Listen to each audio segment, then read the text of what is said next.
काली। 10 महाविद्याओं में काली प्रथम है।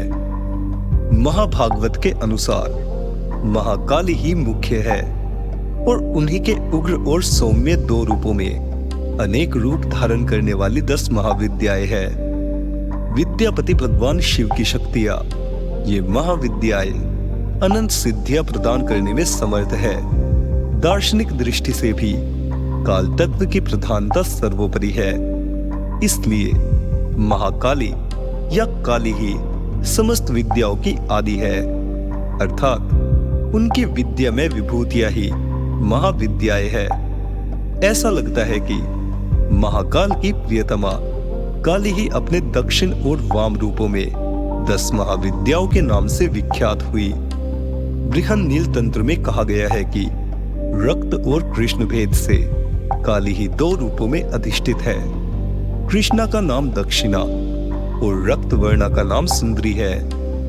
कालिका पुराण में कथा आती है कि एक बार हिमालय पर अवस्थित मतंग मुनि के आश्रम में जाकर देवताओं ने महामाया की स्तुति की। स्तुति से प्रसन्न होकर मतंग वनिता के रूप में भगवती ने देवताओं को दर्शन दिया और पूछा कि तुम लोग किसकी स्तुति कर रहे हो।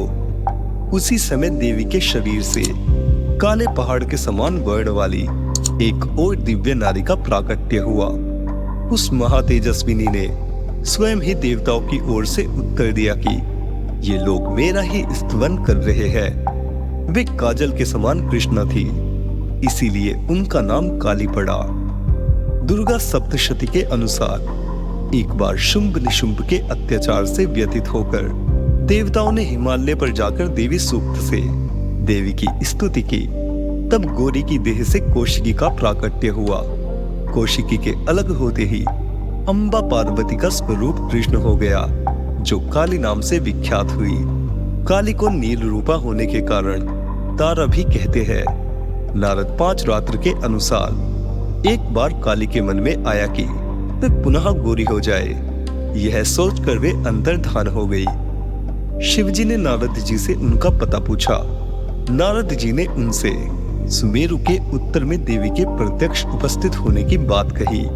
शिवजी की प्रेरणा से नारद जी वहां गए। उन्होंने देवी से शिवजी के साथ विवाह का प्रस्ताव रखा। प्रस्ताव सुनकर देवी क्रुद्ध हो गई और उनकी देह से एक अन्य षोडशी विग्रह प्रकट हुआ और उससे छाया विग्रह त्रिपुर भैरवी का प्राकट्य हुआ।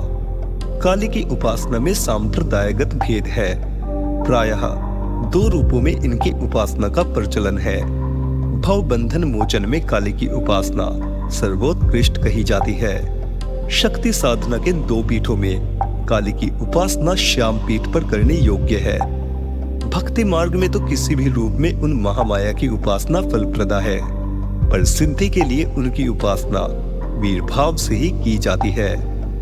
साधना के द्वारा जब अहमता, ममता और भेद बुद्धि का नाश होकर साधक में पूर्ण शिशुत्व का उदय हो जाता है, तब काली का श्री विग्रह साधक के समक्ष प्रकट हो जाता है। उस समय भगवती काली की छवि अवर्णनीय होती है। कज्जल के पहाड़ के समान दिग्वसना, मुक्त कुंतला, शव पर आरूढ़, मुंडमाला धारिणी भगवती काली का प्रत्यक्ष दर्शन साधक को कृतार्थ कर देता है। तांत्रिक मार्ग में यद्यपि काली की उपासना दीक्षागम्य है, तथापि अनन्य शरणागति के द्वारा उनकी कृपा किसी को भी प्राप्त हो सकती है। मूर्ति, मंत्र अथवा गुरु द्वारा उपदिष्ट किसी भी आधार पर भक्ति भाव से मंत्र जप, पूजा, होम और पुरस्चरण करने से भगवती काली प्रसन्न हो जाती है। उनकी प्रसन्नता से साधक को सहज ही संपूर्ण अभिष्टों की प्राप्ति हो जाती है।